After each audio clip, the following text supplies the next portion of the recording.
we're on political frenzy again, and that's making Philippines a funny country right now. See?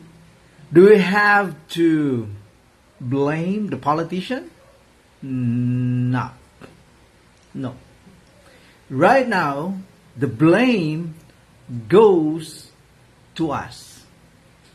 We, the Filipino, making fun of ourselves by making a cult around those politicians. Yan ang problema sa atin. Relihiyon natin ang politiko. Kakaloko-loko na naman ulit tayo. Sinasayang natin ang oras ng gobyerno para sa walang kuwenta na ginagawa sa kalsada na akala mo'y tutulong. Bababa ang presyo kung nandun kayo sa kalsada.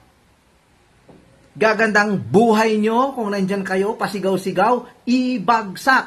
Ibagsak ang utak na baliktad. Di nyo ba nakikita na yung ginagawa ng mga taong ganito ay siyang nagpapahina, nagpapapangit ng ating bansa at siyang nagdi-discourage sa mga mangangalakal, nagdi-discourage sa mga investors na pumunta dahil ang mga tao dito hindi na nga bobo ang madami, ay wala pang pakialam sa mangyayari sa kanilang bayan. Pasaway, problema, maharot na mga butante. Look at that. Ha? Anong ginagawa natin? Pinapahiya sa mukha ng mundo ang ating bayan. Nakakatuwa. Ibagsak, ibagsak. Pag ginagawa mo yan, sino binabagsak mo? Ha? Ang Pilipinas. Let us obey the process of law. Hindi na pupunta sa kalsada dahil mahalaga ang people power. Tanga. Pinapahiya mong bayan. Anong power mo yun dyan? Nang kinuha ni Sara ang workbook, ang strategic book ni President Gloria Arroyo at sinubukan ito. It's on the same timing. Hindi nyo pansin? 2 taon pinalipas. Bakit? Para maka 10 years. Di ba?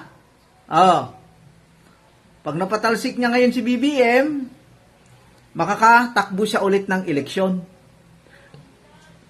Pwede siya ulit tumakbo bilang presidente. Pag manalo siya, siyempre mananalo siya. Marami kasing ob-ob. Di ba? Sabi ko na nga, 80% ng butante natin hanggang ngayon ay bobo. Kaya kung matuluyan, kahit nakita ng isang tao, ang mayroon ay, bakit daw hindi inimbestigahan yung mga congressman? Bakit si Sara lang inimbestigahan? Tanga. Lahat yan mayroon. Bakit si Sara lang? Siya lang yung na-flag ng ano? Ha? Siya lang na-flag ng COA. Ibig sabihin, siya yung mamilagro. Lahat yan ino-audit pag end ng taon. Kahit kami, ang aming mga divisions ng DepEd, ino-audit yan. At the end of every year, pag may ginawa ka, pina-flag yan ng COA kung mali. Ang ibig sabihin yan, siya ang opisina ni BP Sara, ang siyang may maraming mga flag ng COA, kaya siya ang nakita at siya ngayon ang pinaggagawa ng investigasyon. Yung ibang congressman, baka malinis gumawa. Baka hindi mga piatos ang ginamit. Baka naman Nova. O kaya Pringles. Para kayong mga bali. Magbabasa kasi ng batas, hindi na sa halip na nagbabasa, nandun sa kalsada, pasigaw-sigaw. Yan ang problema sa ating mga botanting mga Pilipino. Kasi habang gusto mong turuan ng tama sa paaralan, ayaw. Mas gusto mag-chismis. O ngayon, lumaki. Ayan, ang laki na ng problema natin. Because halip na nakakatulong sa pag-aayos ng bansa, nandyan sa kalsada, nagsisigaw ng kung ano daw ang tama na alam nila, yun pala may mga tama na sila. Anong tama mayroon dyan? Ha? Sa ginagawa nyo ngayon, na nandyan sa kalsada, kung kanino man kayong kulto, pabigat kayo sa bayan.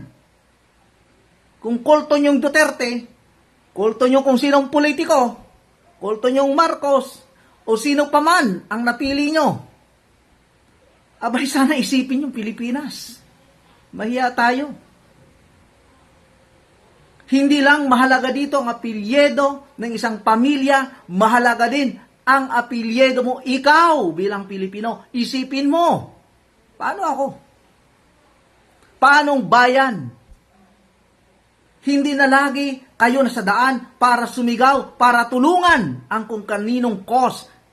Ngayon, nakita ko yung isang grupo dyan, ang pinoproteksyonan nila ay kung sino? Ang China. Hindi nyo pansin? Utak. Masyado kasing maliit lang ang umaandar. Communist. Kaninong ideya yan?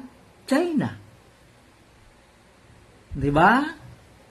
The communist started, of course, in Russia, modified by China, and then Vietnam got its own, modified it, and then Korea, North Korea got its own, modified it. Philippines, however, took it straight from China. The Maoist communist system. Sino nagdala dito? Yung namatay na si UP professor, kalimutan kong pangalan ng matandang hukluban na yun, na namatay sa Netherlands. Kung sino man pangalan nun, huwag na nating alalahanin. Buwisit lang dinala sa bayan nun. O hindi pa kayo nakontinto? Ibagsak, ibagsak. Ibagsak kayong mga tanga. Wala na kayong ginawang mabuti sa bansa, kundi pabigat sa bayan. Yan ang problema sa atin eh. Hindi nakikita yung sarili, nakikita yung iba. Ano bang ginagawa nyo na nakakatulong sa bayan? Yan ang problema sa madami. Ay, kita ko nga eh. Pag yung gagawin, pumunta sa kalsada, tapos videohan mo yung mga taong nagiging tanga-tangahan. Ang daming natutuwa doon. I don't know what's going on with Filipinos. But hindi tayo nagigising sa katotohanan na tayo napapaglaruan. Right now, we are having a sort of fiasco in our politics because, ayan, sumali na ulit ang China. The political pressure is being placed by China dahil nandito yung mga tao nila, mga Pilipino na mga pukpok, gamitin ng ng ibang bansa. At tuwang-tuwa naman kayo. May dala silang mga flag na pula. Gamit ang simbolo ng Pilipino para gamitin ng ibang bansa laban sa atin. Wow! Mag-isip. Hindi naman nakakabaliw ang nag-iisip. O nababaliw na kayo dahil hindi kayo nag-iisip. It's a painful reality na maraming Pilipino nagagamit lang dahil uto-uto ng ibang mga bansa. Kung hindi gamitin ng Malaysia, gamitin ng China. Kasi nga dito na lang sa ating sariling politika. Nagagamit tayo ng mga politiko dahil tayo ay hindi natututong tumingin sa kasaysayan, hindi tayo marunong magbasa. Kailan pa tayo matututo, mga kababayan? Ba, hindi nakakahiya ang tawag dyan. Nakakasuka. Yan tawag dyan. Nakita ko ngayong hapon, I don't know kung kayo, mga kababayan na makakita nitong video, napansin nyo yung nangyayari doon sa may Mindiola? Yung inasal ng mga Pilipino? Na ang utak ay Chino? Ang utak ay komunista? Yan ba ang gusto nyo? Yan ang gusto nyong gobyerno, mayroon tayo? Mag-isip muna kayo. Itong mga bakya crowd na walang kaalam-alam, gusto nilang suportahan ang gobyerno na pag nakaupo, sila ang kawawa. Sinong kawawa kung komunista ang gobyerno? Aber? Ha? Nakaintindi kayo? Sino ang mas higit na gagawing kawawa ng mga lider ng bansang komunista? Tanong, naintindihan? Hindi. Siyempre, hindi naintindihan yan ng madami. Sinong kawawa? Ay di yung mga walang-wala. Basahin anong nangyayari sa China. Tingnan ang nangyayari sa North Korea. Tingnan ang nangyayari sa Russia. Vietnam. Sinong kawawa? Yung mga walang-wala. Galing lang kasi natin pupunta doon. Anong grupo-grupo yan? Ha? Mga anak bayan, anak pawis, anak ng teteng. Siguro kayo mga anak kayo ng walang hiya. Di ba? Galit pag nagigising. Galit. Dahil gustong gawin ang kanilang katangahan. Paano naman ang Pilipinas? Baka hindi kayo concerned eh. Di ba? Mas gusto nyo manalo dito ang China.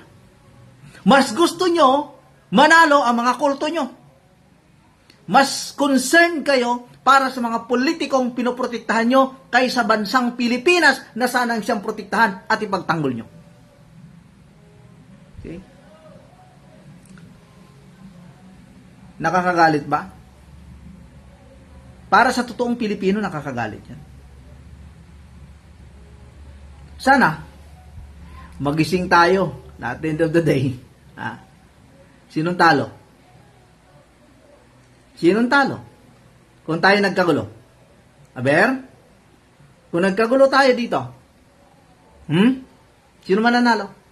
Sa dami ng problema na hinaharap natin, may gana kayo na unahin niyang rally-rally sa likod ni Sara.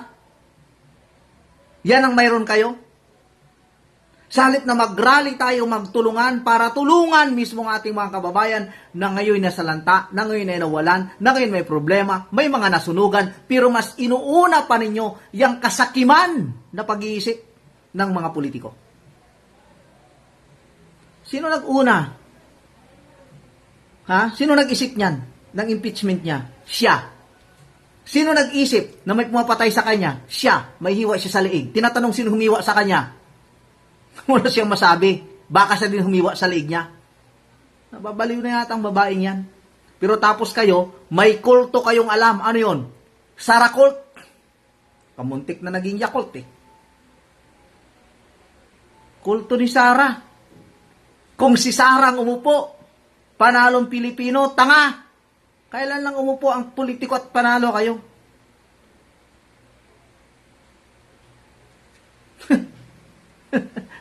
Nakalimutan niyo si Cory,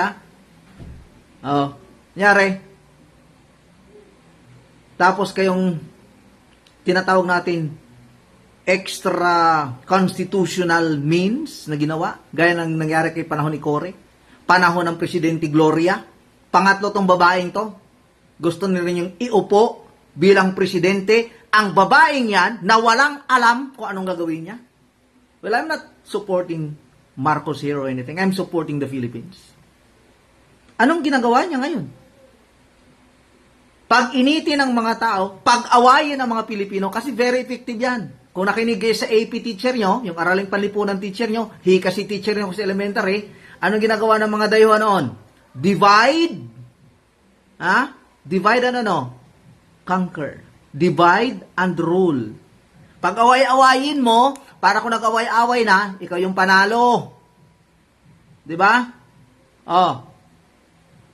Sino ngayon ang gumaganap ng klase ng estratehiyang yan? Yan si Sara.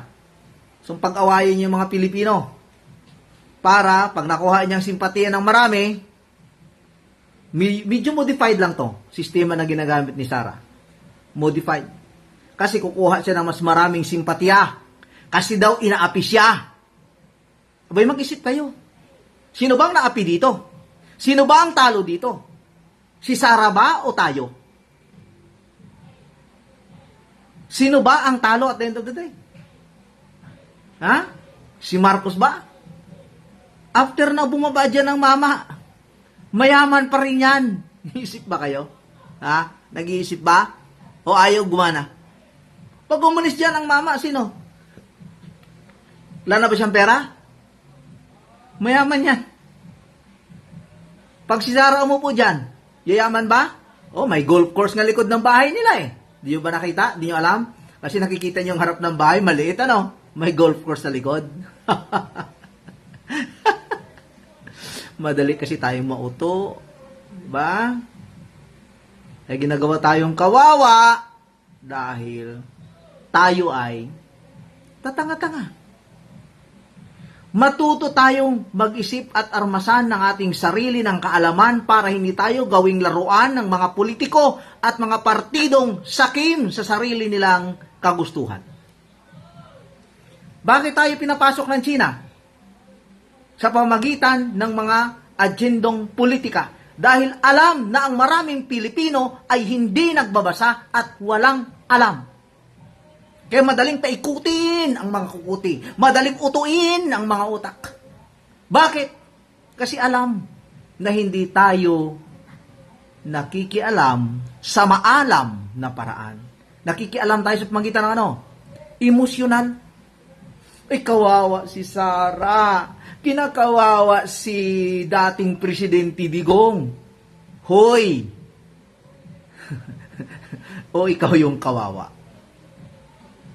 See? Yan ang hindi natin nare-realize, mga kababayan. Na habang ating pinapasan ang mga politiko, sinong nasa ilalim? Sinong pumapasan? Ha? Habang atin silang itinataas, sino ang nasa ilalim na nanaapakan? Sino ang bumapasan ng bigat para sila ay pumapaitaas? Sino yon? Tingnan ang mga sarili natin. Mag-isip tayo ng may katinuan, mag-isip tayo ng matino para sa bayan at para sa ating sariling kapakanan. Nakakaawa ang marami.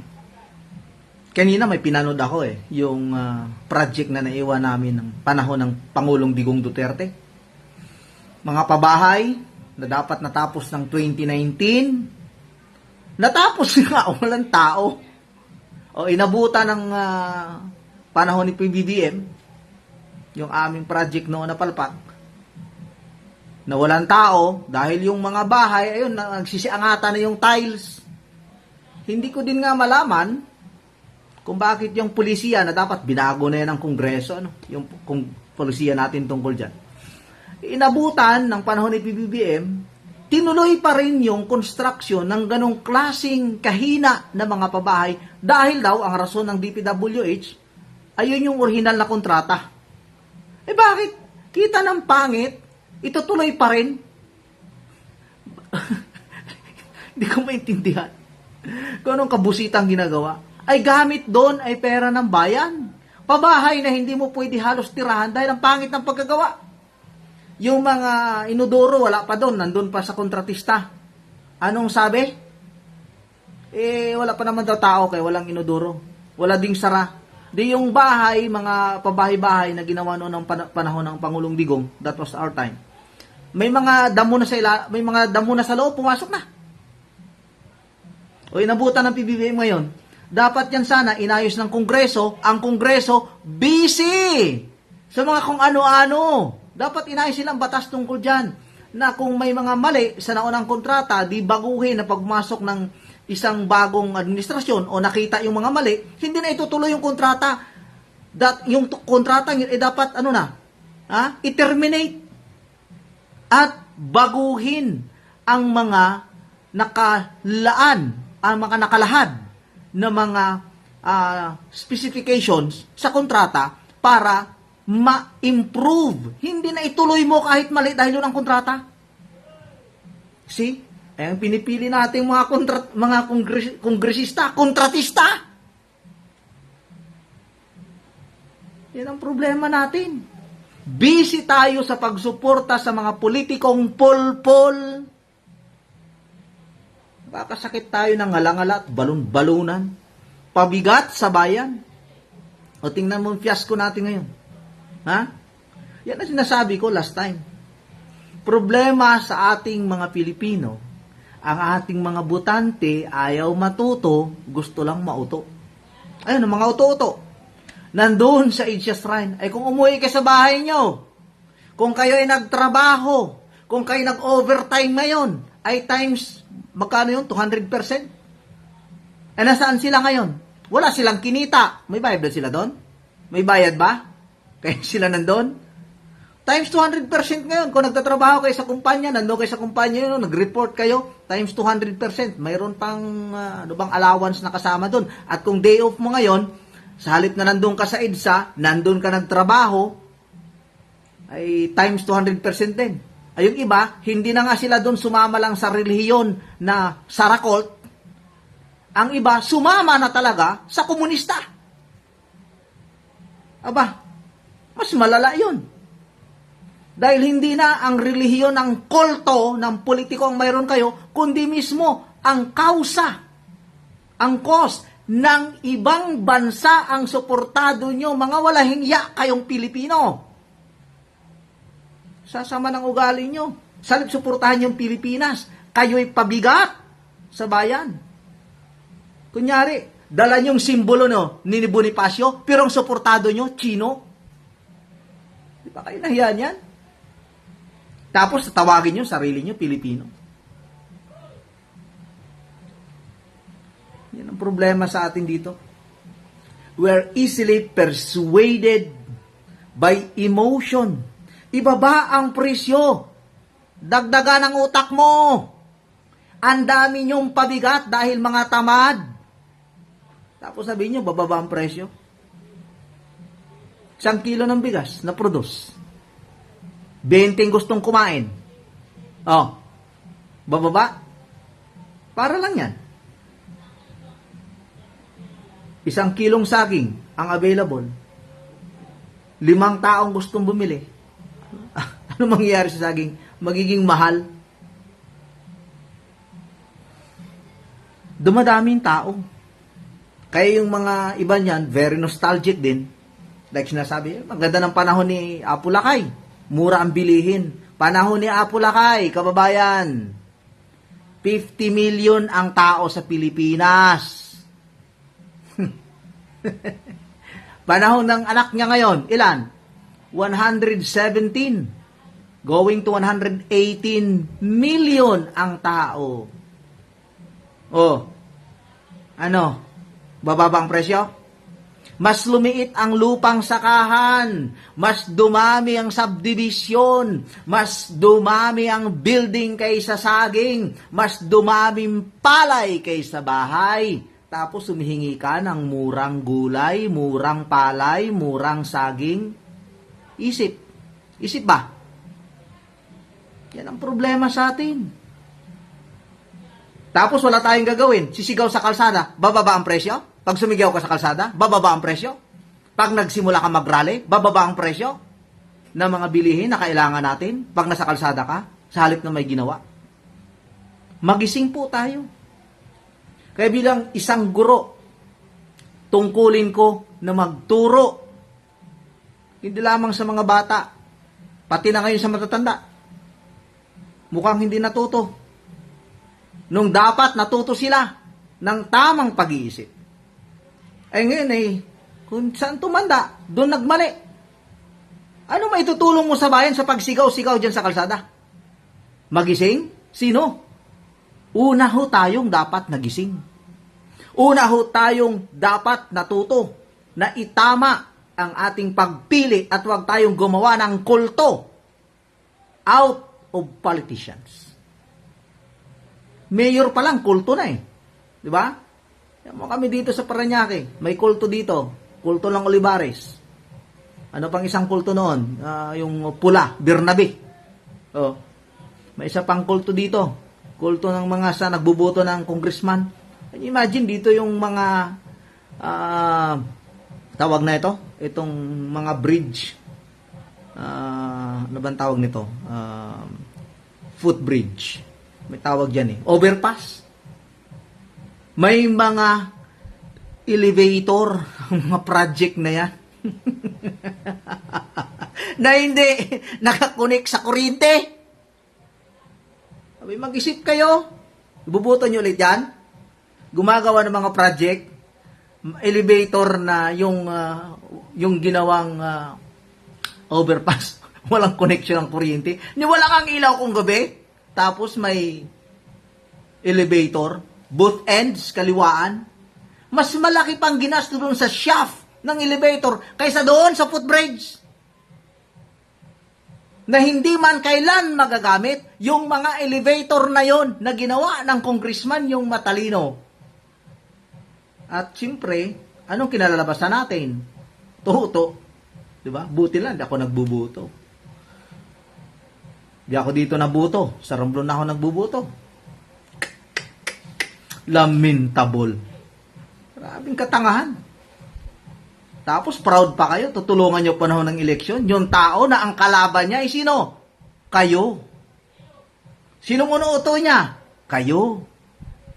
Tapos tuwang-tuwa kayo. Ito yung aming school. Nag-donate ng higanting electric fan si Eric Olivares. Pangalan niya. Kaninong pera? Parañaque City. Oh, lahat ng ilisin ng electric fan, may pangalan niya. Eric Olivares. Eric Olivares. Kaninong pera? Parakin nyo. Sa pera ninyo, pangalan nilang nandun. Sobrang kakapal na mukha, pero gustong-gusto ng mga taga-Parañaque. Look at that. Parang Pilipino lang, nakakaraniwan. Kanino daw pera? Project daw nino ng politiko? Project mo yun!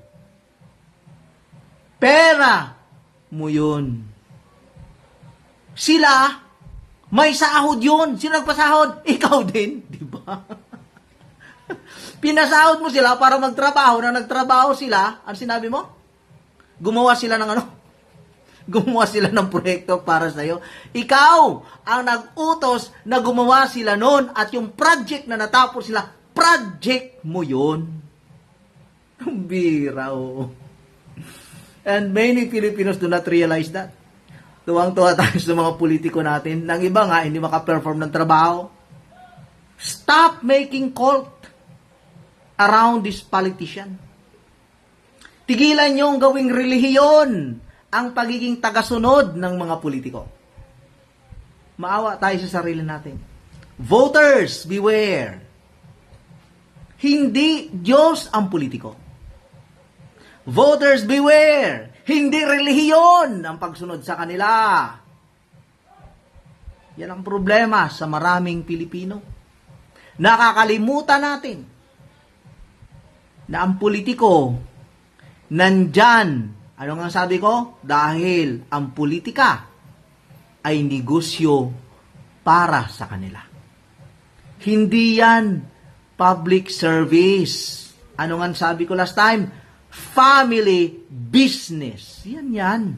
Kayo madaling mauto Kesyo sabi, kung ako'y mananalo, kay paglilingkuran ko, kay pagtatanggol ko, madali niya akong lapitan, pero mahirap niya akong mahagilap. Lalo magtapos ng eleksyon, hindi na mahanap. Mahirap pagawang appointment. Marami nang gagawin. Busy na si mayor, busy na si congressman, busy na si kagawad. Pero pag eleksyon, hindi. Di ba? Sige, nandyan ako. Pupuntahan mo kayo, walang problema yan. Yung problema sa atin, hindi tayo natututo. Ang hirap nating turuan. Sabi na nga, experience is the best teacher. But,